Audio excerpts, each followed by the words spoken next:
மனிதனை தேடி மனிதனாகவே இங்க வந்தார். எதற்காக தெரியுமா? உனக்காகவும் எனக்காகவும் தான். உன் பாவங்களுக்காகவும் என் பாவங்களுக்காகவும் தான்.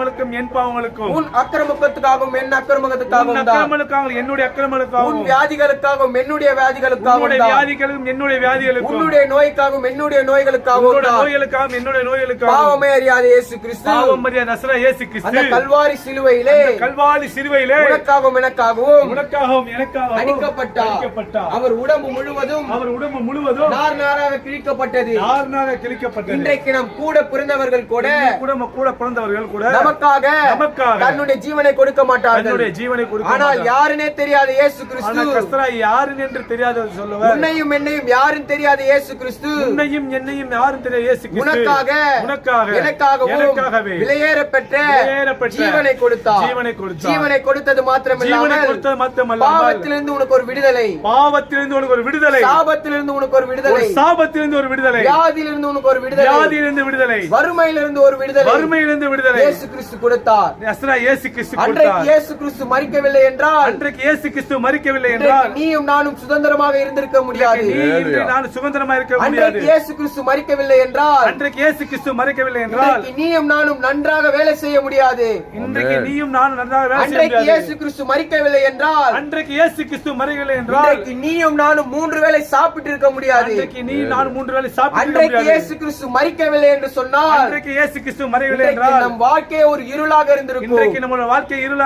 இருளில் உள்ள ஜனங்கள் பெரிய வெளிச்சத்தை கண்டார்கள். அந்த வெளிச்சம் யார் என்றால் இயேசு கிறிஸ்து தான். இன்றைக்கு அநேகர் நீங்கள் கேட்டுக்கொண்டிருக்கிறீர்கள். உங்கள் வாழ்க்கையில் கூட பல இருள்கள் இருக்கலாம். இருள்கள் என்றால் உங்கள் மனதுக்கு விரோதமாக இருக்கிற காரியம், உங்கள் மனதில் இருக்கிற விரோதமான காரியம், உங்களுக்கு தேவைப்படுகிற காரியம், நடக்குமா இது நடக்காதா அப்படின்னு நீங்க யோசித்துக் கொண்டிருக்கிற காரியம். ஆனா இயேசு சொல்லுகிறார், நான் உங்களுக்கு ஜீவனை புட்டவே வந்திருக்கிறேன். நான் உங்கள் நன்மைகளை நிறைவேற்றும்படி வந்திருக்கிறேன். உன் மனதின் நிறைவை நான் நிறைவேற்றுவேன். இயேசு சொல்லியிருக்கிறார். யார் நம்மளுக்கு சொல்ல முடியும்? நம்ம கிட்ட ஒரு காசு இருந்தா அந்த காசை எப்படி காலி பண்ணுவதா, எப்படி நம்முடைய பணப்பையில இருந்து நம்ம பொத்தல் போல மாதிரி நம்மளை காலி பண்ணிடுறார்கள். மனிதனுடைய எண்ணம் எல்லாம் அதுதான். மனிதனுடைய சிந்தனை எல்லாம் அதுதான். நம்மளுக்கு கிட்ட இன்னைக்கு காசு வந்துச்சுன்னா, இன்னைக்கு நம்மளிடம் பணம் வந்துச்சுன்னா அந்த பணத்தை எப்படி தீர்க்கிறது தான் மனிதனுடைய எண்ணம். மனிதனுடைய பணம் எப்படி தீர்க்கலாம்? இயேசு என்ன சொல்லுகிறாரு?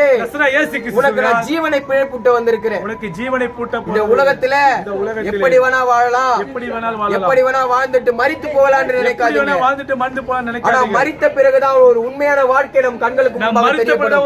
ஒரு முழு காரியமே இருக்குது. இன்றைக்கு நீங்கள் மரித்து போனால் நீ எங்கே போவாய்?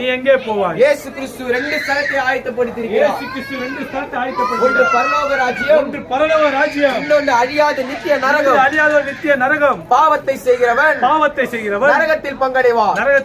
நன்மைகளை செய்கிறவன் அந்த பரலோக ராஜ்யத்தில் பங்கடைவான்.